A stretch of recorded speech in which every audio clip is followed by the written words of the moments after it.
hablando de familias y en muchas familias también se ha quedado un dolor muy importante, el de no poder despedir a nuestros seres queridos.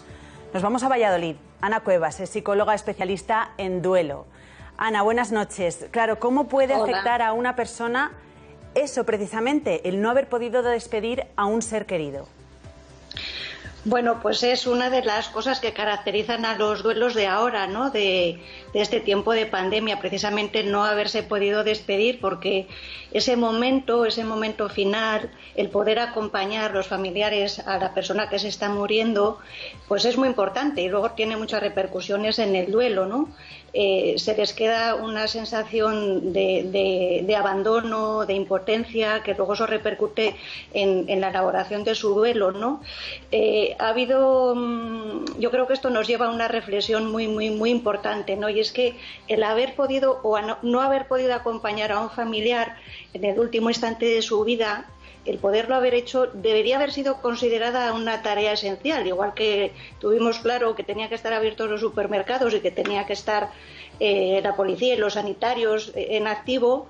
Pues el que los hospitales hubieran articulado formas para que los familiares pudieran haberse despedido, tenía que haber sido considerado esto, ¿no? Como una actividad esencial. Sí que ha habido experiencias, ha habido pocas, pero sí que ha habido alguna, ¿no? Yo conozco la del Hospital de Gran Canaria, que además desde muy al principio de la pandemia, desde finales del mes de marzo del año pasado, pues de una forma improvisada y sin saber muy bien cómo hacerlo, incluso saltándose las leyes, pues supieron dar respuesta y articularon de una forma con todas las medidas sanitarias oportunas, supieron articular el modo de que los familiares pudieran despedirse en su hospital, ¿no? Entonces yo creo que esto es una grandísima reivindicación que deberíamos hacer, porque ha sido muy grave las consecuencias de no poderlo hacer.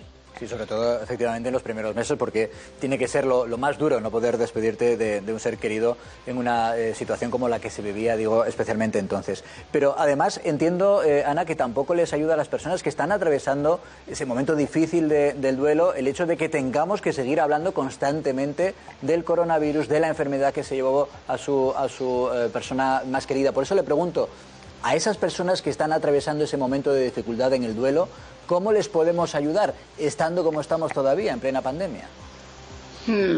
Sí, tienes muchísima razón. Les duele mucho el que se les esté permanentemente recordando que su familiar ha fallecido, especialmente los que han sido por el coronavirus, ¿no? Pero la situación en general afecta también a otras enfermedades y a haber muerto en este momento, ¿no?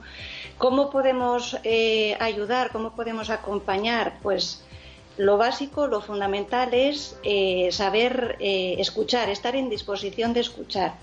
Porque muchas veces nos preocupa qué decir, ¿no? Queremos saber dar con la palabra justa para consolar, para estar ahí. Y muchas veces lo que hace falta es dejar que la persona saque toda esa tormenta que se desata con un duelo, y más en estas circunstancias, y que la persona encuentre a alguien con tiempo suficiente y con la dedicación suficiente como para que se encuentre libre para poder expresar y sacar y ordenar y poner un poco en su sitio todo lo que está viviendo, ¿no? Sobre todo es escuchar, una escucha activa, una escucha responsable. Escuchar. Ana Cuevas, la importancia de escuchar. Muchísimas gracias por haber estado con nosotros. Un abrazo. A vosotros.